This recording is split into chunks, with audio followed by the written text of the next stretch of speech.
श्री रामकृष्ण लीला प्रसंग। साधक भाव। नवा अध्याय। जय ठाकुर, जय माँ।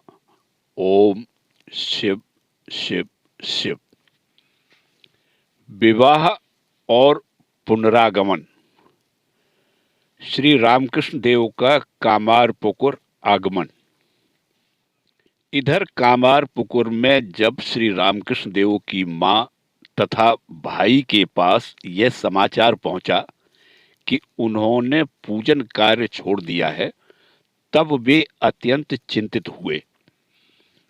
रामकुमार जी के देहावसान के बाद 2 वर्ष व्यतीत होते ही श्री रामकृष्ण देव वायु के रोग से पीड़ित होने के समाचार से जननी चंद्रमणि देवी तथा श्री रामेश्वर अत्यंत उद्विग्न हुए। लोगों में यह बात प्रचलित है कि मानव के भाग्य में जब दुख उपस्थित होता है, तब केवल एक ही दुर्घटना से उसकी समाप्ति नहीं हो जाती है, किंतु चारों ओर से नाना प्रकार के दुख एकत्रित हो उसके जीवन आकाश को आच्छन्न कर डालते हैं। इन लोगों के जीवन में भी ठीक ऐसा ही हुआ। गदाधर का जन्म चंद्रमणि देवी की अधिक आयु में होने के कारण वे उनके अत्यंत लाडले कनिष्ठ पुत्र थे। इसलिए दुख शोक से अधीर हो उन्होंने अपने पुत्र को घर बुलवा लिया तथा उनके उदासीन चंचल भाव एवं माँ माँ पुकारते हुए करुण क्रंदन से व्याकुल होकर वे उसके प्रतिकार के लिए नाना प्रकार से प्रयास करने लगी। दवा आदि के साथ शांति, स्वस्त्ययन, झाड़ फूंक आदि नाना प्रकार की दैवी क्रियाओं के भी अनुष्ठान होने लगे। यह घटना सन 1858 के आश्विन या कार्तिक मास की होगी। श्री रामकृष्ण देव पर भूत प्रेत का आवेश हुआ है, उनके आत्मीय वर्ग की ऐसी धारणा। घर आकर श्री रामकृष्ण देव कभी कभी पहले की तरह स्वस्थ रहते हुए भी बीच बीच में माँ माँ कहकर व्याकुलता से रोते रहते थे और किसी किसी समय भावावेश से बाह्य ज्ञान शून्य हो जाते थे। उनके आचरण तथा व्यवहार आदि कभी साधारण मानव की तरह और कभी उससे संपूर्ण विपरीत होते थे। इसलिए उस समय एक ओर उनमें जहां सत्य, सरलता, देवभक्ति तथा मातृभक्ति एवं मित्रों के प्रति प्रेम का विकास देखने को मिलता था, वहां दूसरी ओर सांसारिक विषयों में उदासीनता, सर्वसाधारण के अपरिचित विषय विशेष को प्राप्त करने की व्याकुलता एवं लज्जा, घृणा तथा भय रहित हो अभीष्ट लक्ष्य में पहुंचने का निसंकोच प्रयास सर्वदा दिखाई देता था। यह देखकर लोगों के मन में उनके संबंध में एक अद्भुत विश्वास उत्पन्न हुआ था। उन लोगों की यह धारणा बन चुकी थी कि उन पर भूत प्रेत का आवेश हुआ है। ओझा बुलवाकर भूत प्रेत उतारना। श्री रामकृष्ण देव की सरल हृदया माँ चंद्रा देवी के मन में इससे पूर्व यह बात कभी कभी उदित हुई थी। अतः अन्य लोगों की भी इस प्रकार की आलोचना सुनकर उन्होंने पुत्र के कल्याणार्थ ओझा बुलवाने का निश्चय किया। श्री रामकृष्ण देव कहते थे, एक दिन एक ओझा ने आकर अभिमंत्रित की हुई एक बत्ती जलाकर मुझे सूंघने को दी और कहा कि यदि भूत प्रेत का आवेश हुआ होगा तो वह दूर हो जाएगा, किंतु कुछ भी नहीं हुआ। तदंतर कुछ मुख्य ओझाओं ने पूजन आदि करने के पश्चात एक दिन रात्रि में भूत उतारा। पूजन एवं नैवेद्य ग्रहण कर प्रसन्न हो चंड ने कहा, इसके ऊपर किसी भूत प्रेत का आवेश नहीं है तथा इसे कोई रोग भी नहीं हुआ है। तदंतर सबके समक्ष मुझे पुकार कर कहा, गदाई, यदि तुम साधु होना चाहते हो तो इतनी सुपारी क्यों खाते हो? अधिक सुपारी खाने से तो काम विकार बढ़ता है। इससे पूर्व सचमुच ही सुपारी मुझे अत्यंत प्रिय लगती थी और मैं प्रायः सुपारी खाया करता था। उसके कथनानुसार तभी से मैंने सुपारी त्याग दी। श्री रामकृष्ण देव के स्वस्थ होने के कारण के बारे में उनके आत्मीय वर्ग की बातें। श्री रामकृष्ण देव की आयु इस समय 23 वर्ष पूर्ण होने जा रही थी। कामारपुकुर में कुछ महीने रहने के पश्चात वे किंचित स्वस्थ हुए। श्री जगदम्बा के बारंबार अद्भुत दर्शन लाभ होने के कारण ही वे शांत हो पाए थे। उस समय की बहुत सी बातें हमें उनके आत्मीय वर्ग से सुनने को मिली हैं, जिनके आधार पर हमें उपर्युक्त धारणा हुई है। अब हम आप सभी को से उन बातों को कहेंगे। कामारपुकुर के पश्चिम तथा उत्तर पूर्व की सीमाओं पर अवस्थित भूतिर खाल तथा बुधई मोडल नामक शमशानों में वे अकेले दिन रात्रि में अधिकांश समय व्यतीत किया करते थे। उनमें अदृष्ट पूर्व शक्ति होने का निश्चय उनके आत्मीय वर्ग को उसी समय हुआ। उनसे हमने सुना है कि श्री रामकृष्ण देव इन दोनों शमशानों में सियार तथा उपदेवताओं को देने के लिए नए पात्र में फलमूल, मिष्ठान आदि रखकर शमशान में अपने साथ ले जाया करते थे। नई हंडियों में मिष्ठान आदि भोज्य पदार्थ रखकर उन स्थानों में पहुंचकर उन्हें निवेदित करते ही चारों ओर से झुंड के झुंड सियार आकर उन वस्तुओं को खा जाते थे तथा उपदेवताओं के लिए निवेदित भोज्य वस्तुओं से भरी हुई हंडियां वायु के वेग से ऊपर की ओर जाकर शून्य में विलीन हो जाती थी। उन उपदेवताओं को वे कभी-कभी प्रत्यक्ष देखते थे। आधी रात बीत जाने पर भी छोटे भाई को किसी-किसी दिन घर लौटते हुए न देखकर श्री रामकृष्ण देव के मध्य अग्रज श्री रामेश्वर शमशान के समीप पहुंचकर भाई का नाम लेकर जोर से पुकारा करते थे। उस आवाज को सुनकर उनको सतर्क करते हुए श्री रामकृष्ण देव उच्च कंठ से कह उठते थे, आया दादा, आया, आप इधर आगे ना बढ़ें, नहीं तो ये आपका अनिष्ट करेंगे। भूतिर खाल के समीपस्थ शमशान में उन्होंने उस समय अपने हाथों से एक बेल का पेड़ लगाया था तथा शमशान के मध्य भाग में जो अश्वत्थ का वृक्ष था उसके नीचे बैठकर वे बहुधा ध्यान जप किया करते थे।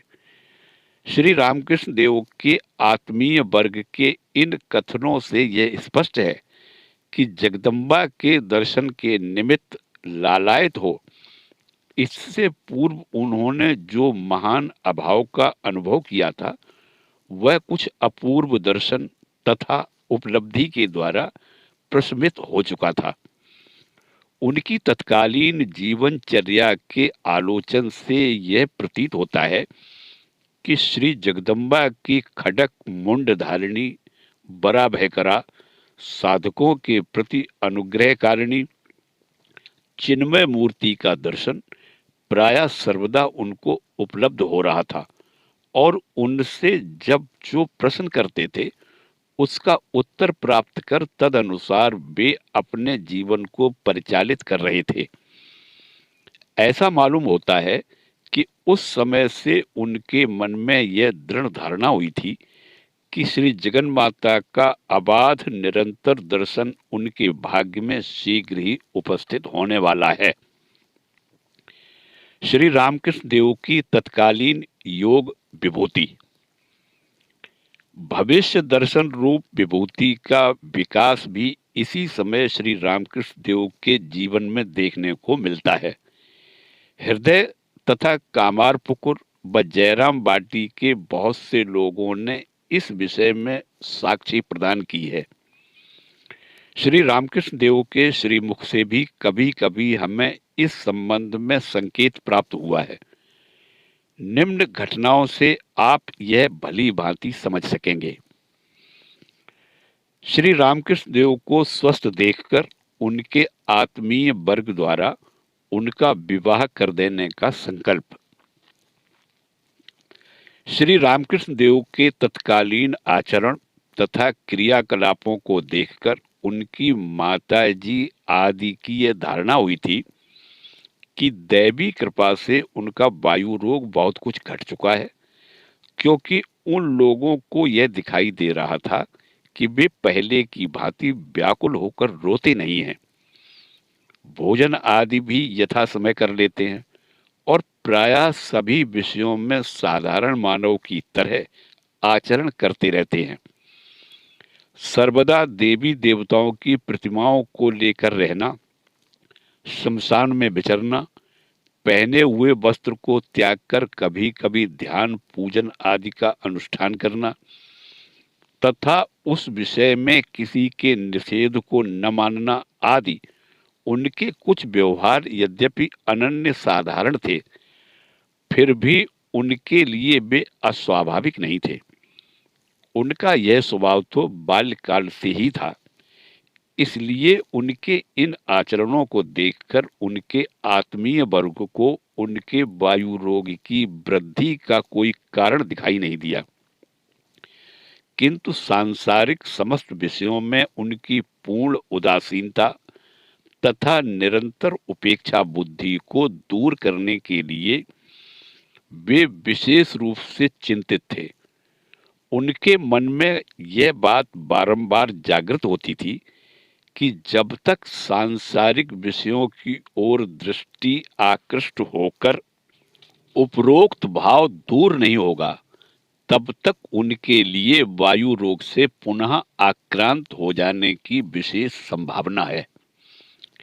इस रोग से रक्षा के निमित्त श्री रामकृष्ण देव की स्नेहमयी माता तथा ज्येष्ठ भ्राता उपयुक्त कन्या ढूंढकर उनका विवाह करने का परामर्श करने लगे। वे सोचने लगे कि सद्वंश की सुशीला कन्या के प्रति स्नेह भाव उत्पन्न होने पर उनका मन विभिन्न विषयों की ओर न जाकर अपनी सांसारिक स्थिति के उन्नति साधन में ही संलग्न होगा। विवाह के लिए श्री रामकृष्ण देव की सम्मति। इस बात का पता लगाने पर गदाधर कहीं बिगड़ न बैठे, इसलिए माता तथा ज्येष्ठ पुत्र के बीच एकांत में परामर्श हुआ, किंतु तीक्ष्ण बुद्धि गदाधर को यह बात विदित होने में अधिक विलंब नहीं लगा। सब कुछ जानकर भी उन्होंने इस बारे में कोई आपत्ति नहीं की। घर में आनंददायक कोई उत्सव आदि होने पर बालक बालिकाएं जिस प्रकार आनंद मनाते हैं, उन्होंने भी ठीक उसी प्रकार का आचरण किया। श्री जगन माता से इस विषय को निवेदित कर अपने कर्तव्य का परिज्ञान हो जाने के कारण ही क्या वे आनंदित हुए थे, अथवा बालक की भांति भविष्य दृष्टि का अभाव तथा चिंता शून्यता ही उनके इस प्रकार आचरण के कारण थे। इस संबंध में अन्यत्र हमने यथासाध्य आलोचना की है। यथा स्थान आपको स्वयं इसका पता लग जाएगा। श्री रामकृष्ण देव के द्वारा विवाह के लिए कन्या निर्वाचन। चारों ओर गांव में लोग भेजे गए, किंतु इच्छानुरूप कन्या नहीं मिली। जिन दो चार कन्याओं का पता लगा, उनके अभिभावकों के द्वारा अधिक धन मांगे जाने के कारण रामेश्वर को उन स्थानों में भाई का संबंध करने का साहस नहीं हुआ। इस प्रकार बहुत खोज करने पर भी उपयुक्त कन्या न मिलने के कारण चंद्रा देवी तथा रामेश्वर जब अत्यंत निराश एवं चिंताग्रस्त हो गए, तब भावाविष्ट हो गदाधर ने एक दिन उनसे कहा, अन्यत्र ढूंढना व्यर्थ है। जयराम बाटी गांव में श्री रामचंद्र मुखोपाध्याय के घर में विवाहार्थ कन्या तिनके से चिन्हित कर रखी हुई है। विवाह। उस बात पर विश्वास न करते हुए भी श्री रामकृष्ण देव की मां तथा भाई ने वहां पता लगाने के लिए एक व्यक्ति को भेजा। उसने वहां से लौटकर यह समाचार दिया कि और सब बातें चाहे जो भी कुछ हों, किंतु कन्या नितांत बालिका है। उनकी आयु केवल 5 वर्ष की है। इस प्रकार अचानक कन्या की खोज पाकर चंद्रा देवी ने वहीं पुत्र के विवाह करने का निश्चय किया तथा थोड़े ही दिन में अन्य सब बातें तय हो गई। तदंतर शुभ दिन एवं शुभ मुहूर्त में कामारपुकुर से पश्चिम की ओर 2 कोस की दूरी पर जयराम बाटी गांव में रामेश्वर ने अपने भाई को ले जाकर श्री रामचंद्र मुखोपाध्याय की 5 वर्ष की इकलौती कन्या के साथ उसका शुभ विवाह कर दिया। विवाह में कन्या पक्ष को 300 रुपए देने पड़े। यह घटना सन 1859 के मई माह, बंगला सन 1266 के बैसाख के अंतिम भाग की है। श्री रामकृष्ण देव को उस समय 24वां वर्ष लगा था। विवाह के पश्चात श्रीमती चंद्रामणि तथा श्री रामकृष्ण देव के आचरण। गदाधर का विवाह हो जाने से श्रीमती चंद्रामणि बहुत कुछ निश्चिंत हो गई। विवाह संबंधी कार्यों में पुत्र को निर्देश पालन करते देखकर उन्हें यह धारणा हुई कि इतने दिनों के बाद ईश्वर ने उन पर कृपा की है। उदार पुत्र का घर लौटना, सदवंश की कन्या मिलना, अचिंत्य रूप से अर्थाभाव दूर होना, यह सब दैवी अनुकूलता के बिना कैसे संभव हो सकता है। अतः सरल हृदया धर्मपरायणा चंद्रा देवी का उस समय थोड़ा बहुत सुखी होना स्वाभाविक था, किंतु समधि की मन संतुष्टि तथा लोक मर्यादा की रक्षा के निमित्त उन्होंने अपने मित्र जमींदार लाहा बाबुओं के घर से जो जेवर लिए थे और जिनसे पुत्र वधू को सजाकर अपने घर लाई थी, कुछ दिन बाद उन जेवरों को लौटाने का प्रश्न आया। अतः अब वे पुनः चिंतित हो गईं। नववधू को विवाह के दिन से ही उन्होंने अपना लिया था। बालिका वधू के शरीर से उन आभूषणों के उतारने की चिंता मात्र से उस वृद्ध महिला की आंखें डबडबा गई।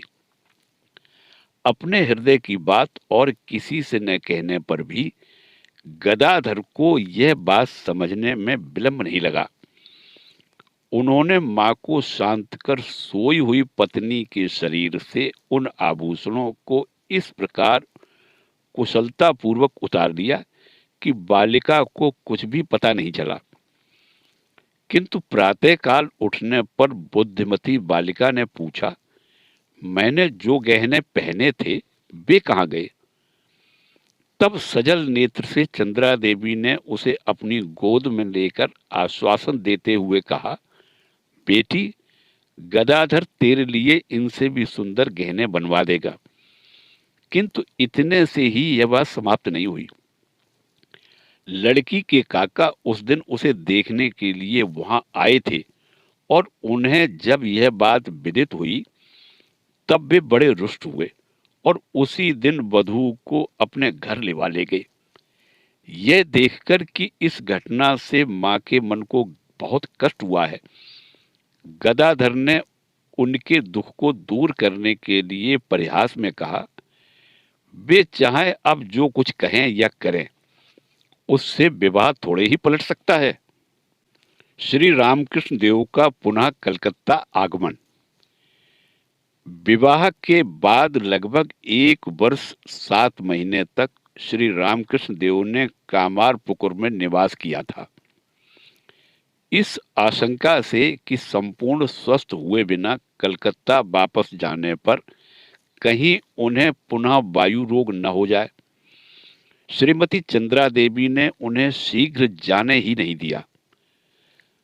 बंगला सन 1267 के अगहन के महीने में पुत्र वधू ने जब 7वें वर्ष में पदार्पण किया, उन समय कुल प्रथा के अनुसार श्री रामकृष्ण देव को 2-4 दिन के लिए ससुराल जाकर शुभ मुहूर्त में पत्नी को लेकर कामारपुकुर लौटना पड़ा था। इस प्रकार पत्नी के साथ घर लौटने के अल्पकाल पश्चात उन्होंने कलकत्ता जाने का निश्चय किया। उनकी मां तथा भाई ने और कुछ दिन घर पर रहने का आग्रह किया, पर घर की आर्थिक स्थिति उन्हें ज्ञात थी। अतः उनकी बातों पर ध्यान न देकर वे काली मंदिर में वापस आकर पहले की तरह श्री जगदम्बा की सेवा पूजा करने लगे। द्वितीय बार श्री रामकृष्ण देव की दिव्योन्माद अवस्था। कलकत्ता आकर कुछ दिन पूजन करते ही उनका मन उस कार्य में इतना तन्मय हो गया कि माँ, भाई, पत्नी, घर द्वार, आर्थिक परिस्थिति, कामारपुकुर की सारी बातें आदि उनके मन के किसी निभृत कोने में दब गई और श्री जगन माता को सदा सर्वकाल सबके भीतर कैसे दर्शन कर सकेंगे, एकमात्र यही चिंता उनके मन में व्याप्त हो गई। दिन रात स्मरण, मनन, जप, ध्यान करते हुए उनका वक्षस्थल पुनः सर्वदा आरक्त रहने लगा। संसार तथा सांसारिक विषयों की चर्चा विषवत प्रतीत होने लगी तथा नेत्र से निद्रा न जाने कहाँ विलुप्त हो गई। किंतु इस प्रकार की शारीरिक तथा मानसिक अवस्था का इससे पूर्व एक बार अनुभव हो चुकने के कारण इस बार वे पहले की भांति एकदम आत्मविह्वल नहीं हुए। हृदय से हमने सुना है कि मथुर बाबू के निर्देशानुसार कलकत्ते के प्रसिद्ध वैद्यराज गंगा प्रसाद जी ने श्री रामकृष्ण देव के वायु प्रकोप, अनिद्रा तथा गात्रदाह आदि रोगों के उपशम के निमित्त नाना प्रकार की औषधियां तथा तेल आदि की व्यवस्था की थी। इस चिकित्सा से कोई शीघ्र लाभ न होने पर भी हृदय निराश नहीं हुए। वे बीच बीच में श्री रामकृष्ण देव को साथ लेकर वैद्यराज जी के कलकत्ता स्थित भवन में जाया करते थे। श्री रामकृष्ण देव कहते थे, इस प्रकार एक दिन गंगा प्रसाद जी के भवन पर हम गए। उन्हें जब यह दिखा कि चिकित्सा से कोई आशाजनक फल नहीं होता है तो वे चिंतित हुए। फिर उन्होंने विशेष रूप से परीक्षण किया और नवीन उपचार की व्यवस्था करने लगे। उस समय पूर्व बंगाल के और एक वैद्य भी वहां उपस्थित थे। रोग के लक्षणों को सुनकर उन्होंने कहा था, ऐसा प्रतीत होता है कि इन्हें देवोन्माद हुआ है। यह एक प्रकार की योग जनित व्याधि है। औषध प्रयोग द्वारा यह दूर होने का नहीं है। रोग सदृश प्रतीत होने वाले मेरे शारीरिक विकारों का यथार्थ कारण निर्णय करने में ये वैद्य जी ही सर्वप्रथम सफल हुए थे। किंतु उस समय किसी ने भी उनकी बात पर ध्यान नहीं दिया। इस प्रकार श्री रामकृष्ण देव के हितैषी मथुर बाबू आदि ने उनकी इस असाधारण व्याधि से चिंतित होकर अनेक प्रकार की चिकित्साएं कराई, किंतु क्रमशः रोग की वृद्धि हुई, लाभ कुछ भी नहीं हुआ। धीरे धीरे यह समाचार कामारपुकुर पहुंचा। श्रीमती चंद्रा देवी ने और कोई उपाय न देखकर पुत्र के कल्याणार्थ श्री महादेव जी के समीप धरना देने का निश्चय किया तथा कामारपुकुर स्थित बूढ़े शंकर को जागृत देवता मानकर उनके मंदिर के एक कोने में प्रायोपवेशन कर वे पड़ी रही। उन्हें वहां पर यह देव आदेश प्राप्त हुआ, मुकुंदपुर की शिव मूर्ति के समीप धरना देने से तेरी अभिलाषा पूर्ण होगी। इस आदेशानुसार वहां जाकर उन्होंने पुनः प्रायोपवेशन प्रारंभ किया। मुकुंदपुर की शिव मूर्ति के समक्ष कामना पूर्ति के निमित्त इससे पूर्व कभी कोई धरना नहीं देता था। यह जानते हुए भी देव आदेश प्राप्त उस वृद्ध महिला के हृदय में कोई संशय उत्पन्न नहीं हुआ।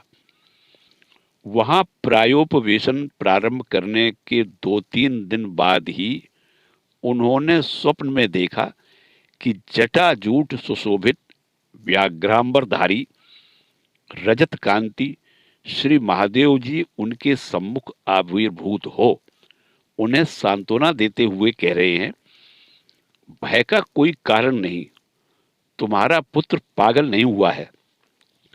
ईश्वर दर्शन की व्याकुलता से उसकी ऐसी अवस्था हुई है। धर्मपरायण वृद्धा इस देव आदेश से आश्वस्त हो भक्ति पूर्वक श्री महादेव जी का पूजन कर घर लौटी तथा पुत्र के मानसिक विकार की शांति के लिए एकाग्र चित्त से कुल देवता श्री रघुवीर तथा श्री शीतला देवी की सेवा करने लगी। सुना जाता है कि तभी से मुकुंदपुर की शिव मूर्ति के समीप प्रतिवर्ष कितने ही नर नारी धरना देकर सफल मनोरथ हो रहे हैं। श्री रामकृष्ण देव की तत्कालीन स्थिति। तत्कालीन दिव्योन्माद अवस्था का स्मरण कर श्री रामकृष्ण देव ने कितनी ही बार हमसे कहा है, आध्यात्मिक भाव के प्राबल्य से साधारण जीवों के शरीर तथा मन में उस प्रकार की तो कौन कहे, यदि उसकी चतुर्थांश खलबली भी उत्पन्न हो जाए तो शरीर उसी समय नष्ट हो जाएगा। दिन रात अधिकांश समय माँ के किसी न किसी रूप का दर्शन पाकर मैं उस समय भूला रहता था, तभी मेरी रक्षा हुई है, अन्यथा अपने शरीर को दिखाकर इस चोले का रहना असंभव था। उस समय से लेकर लगातार 6 वर्ष पर्यंत एक क्षण के लिए भी मुझे नींद नहीं आई। नेत्र पलक शून्य हो चुके थे। प्रयत्न करने पर भी कभी पलक नहीं डाल पाता था। कितना समय बीत गया इसका मुझे कोई ध्यान नहीं रहता था तथा अपनी शरीर रक्षा की बात मुझे प्रायः विस्मृत हो चुकी थी। जब कभी शरीर की ओर थोड़ा बहुत मेरा ध्यान जाता था तब उसकी दशा देखकर मैं कांप उठता था। मन में मालूम होता था कि मैं कहीं पागल तो नहीं हो गया हूं। दर्पण के सम्मुख खड़े हो आंखों में उंगली डालकर मैं देखा करता था कि पलकें गिरती हैं या नहीं। उस समय भी पलकें नहीं गिरती थी। घबराकर मैं रो उठता था और माँ से कहता था, माँ, तुझे पुकारने तथा तुझ पर विश्वास करने का क्या यही फल निकला? तूने भयंकर रोग से मेरे शरीर को जर्जर कर डाला। पुनः दूसरे ही क्षण फिर मैं कह उठता, जो कुछ होनहार है हो, शरीर भले ही चला जाए पर तू मुझे नहीं छोड़ना। मुझे दर्शन दे, मुझ पर कृपा कर। माँ, एकमात्र तेरे पाद पद्मों की ही मैंने शरण ली है। तेरे सिवाय मेरी और कोई भी दूसरी गति नहीं है। इस प्रकार रोते रोते मेरा मन पुनः अद्भुत उत्साह से उठता था। शरीर अत्यंत तुच्छ तथा हे प्रतीत होता था। माँ का दर्शन तथा उनकी अभय वाणी सुनकर मैं आश्वस्त होता था। मथुर बाबू को श्री रामकृष्ण देव का शिव काली रूप में दर्शन। श्री जगन माता के अचिंत्य निर्देश से उस समय एक दिन श्री रामकृष्ण देव के अंदर अयाचित रूप से अद्भुत दैवी प्रकाश को देखकर मथुर बाबू विस्मित तथा स्तंभित हुए थे। किस प्रकार उन्होंने उस दिन श्री रामकृष्ण देव के अंदर शिव तथा काली की मूर्ति का साक्षात्कार कर जागृत देवता ज्ञान से उनकी पूजा की थी, इसका विवरण अन्यत्र दिया गया है। उस दिन से मानो दैवी शक्ति के प्रभाववश ही श्री रामकृष्ण देव को वे दूसरी दृष्टि से देखने तथा उनके प्रति सर्वदा भक्ति विश्वास करने के लिए बाध्य हुए थे। इस प्रकार की अघटित घटना से यह स्पष्ट प्रतीत होता है कि श्री रामकृष्ण देव के साधक जीवन में उस समय से मथुर बाबू की सहायता तथा अनुकूलता विशेष रूप से आवश्यक होने के कारण ही इच्छामयी श्री जगन माता ने उन दोनों को अविच्छेद प्रेममय बंधन में आबद्ध कर दिया था। संशयवाद, जड़वाद तथा नास्तिकता प्रधान वर्तमान युग में धर्मग्लानि को दूर कर जीवंत आध्यात्म शक्ति के संचार के निमित्त श्री रामकृष्ण देव के शरीर तथा मन रूप यंत्र का श्री जगदम्बा ने किस प्रकार से यत्न तथा अद्भुत उपाय का अवलंबन कर निर्माण किया था, उपरोक्त घटनाओं द्वारा उसका प्रमाण प्राप्त कर हम स्तंभित हो जाते हैं। जय ठाकुर, जय मां।